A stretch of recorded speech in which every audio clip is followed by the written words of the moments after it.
This week marks the 3rd annual Canadian Federation of Independent Business Red Tape Awareness Week.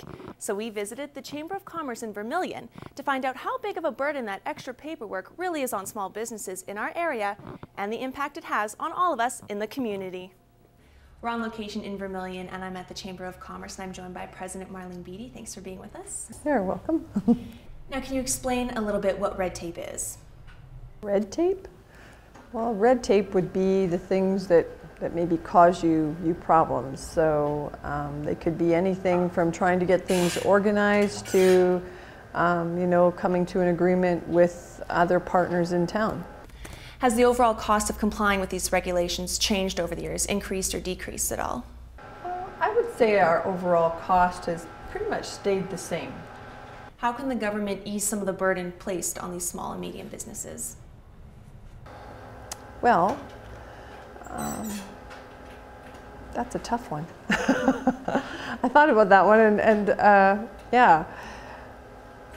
I guess maybe by taking a closer look at what they actually do and what they maybe already have on file and trying to amalgamate those things together so that you don't end up, kind of getting the same information twice from those businesses and whatnot would probably be the easiest way to cut back on some of that paperwork. And maybe allowing some of the places they get that information to share so that you can cut back on some of it. What are some of the things that time and money spent by the business owners or staff go towards? Well, that would probably be their taxes and whatnot, I would assume. And filling out paperwork and stuff? Yeah. What are some of the obligations that are the most burdensome to businesses here in our area? Filling out all the paperwork for those taxes, that would be probably the most burdensome because especially for businesses that don't have,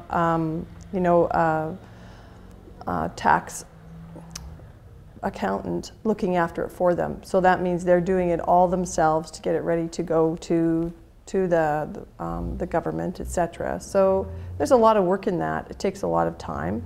You have to have all the right paperwork filled out. And so if they're doing it themselves, it can take quite a few hours a week to do that. Do businesses ever bring in outside resources to help them with these kind of things? They probably would. Like you can get tax things for on your computers.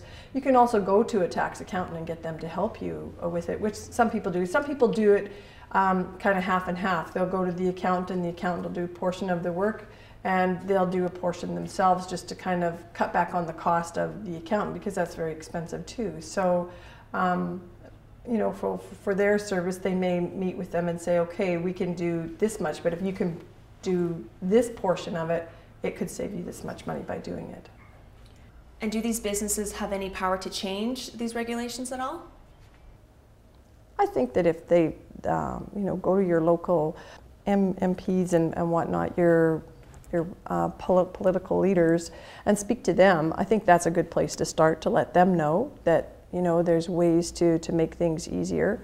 And that's probably the quickest and easiest way, I would think, because that's how you're going to get a direct connection to the government, is going through your political leaders and letting them know that there are ways to make things more efficient and whatnot. So there's probably also places on the website that you would be able to go to as well to pass your suggestions and whatnot along to them if you go on the political websites, the government websites as well.